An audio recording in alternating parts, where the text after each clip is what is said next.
Menyiapkan arah baru, pengembangan kawasan transmigrasi terus dipercepat pemerintah. Langkah ini ditempuh untuk mendorong pemerataan pembangunan wilayah sekaligus memperkuat ketahanan pangan, energi, dan air di tengah tekanan global serta risiko perubahan iklim. Pengembangan transmigrasi dilaksanakan melalui dua pendekatan utama, yaitu revitalisasi dan transformasi. Revitalisasi difokuskan pada pembenahan infrastruktur dasar di 154 kawasan transmigrasi yang tersebar dari Sabang hingga Merauke.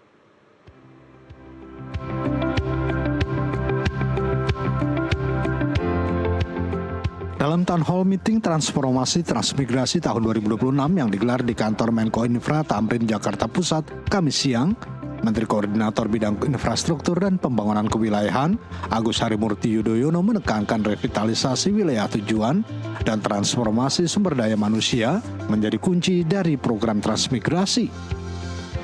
Revitalisasi difokuskan pada pembenahan infrastruktur dasar di 154 kawasan transmigrasi yang tersebar dari Sabang hingga Merauke. AHY juga mewanti-wanti soal transformasi daerah transmigrasi dan sumber daya manusianya, sebab SDM dan wilayah transmigrasi harus memiliki nilai tambah yang ujungnya untuk pemberdayaan ekonomi masyarakat.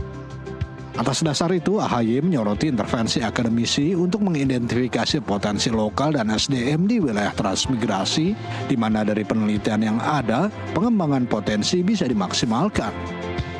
Kami yang saat ini mengemban amanah untuk mengawal pembangunan infrastruktur di seluruh wilayah, tentu infrastruktur yang punya dampak langsung pada upaya membangun ketahanan nasional, apakah itu di bidang pangan, energi, air, termasuk dalam meningkatkan pertumbuhan ekonomi, kesejahteraan masyarakat, tentu yang berkeadilan, yang juga berpihak pada semangat membuka lapangan pekerjaan, meningkatkan kualitas hidup melalui sektor pendidikan, kesehatan, pengentasan kemiskinan.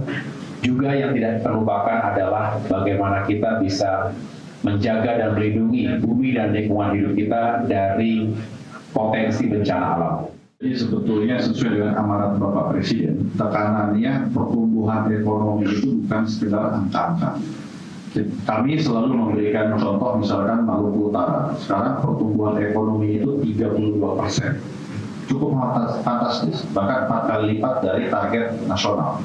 Nah, tetapi tekanan yang tadi sudah disampaikan oleh Pak Menko itu adalah pertumbuhan ekonomi yang pro kepada rakyat. Itu yang dikehendaki oleh Bapak Presiden.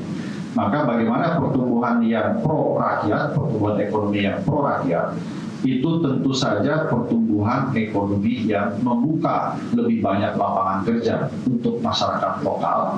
Oleh karena itu barulah nanti vokasi ataupun peningkatan kapasitas serta pemberdayaan masyarakat menjadi salah satu kunci supaya masyarakat setempat itu terserap oleh investasi yang dikembangkan di dalam kawasan transmigrasi. Tak hanya mampu memenuhi kebutuhan lokal, kawasan transmigrasi juga dinilai berpeluang besar menembus pasar global hingga dapat menarik investasi yang bisa meningkatkan perekonomian.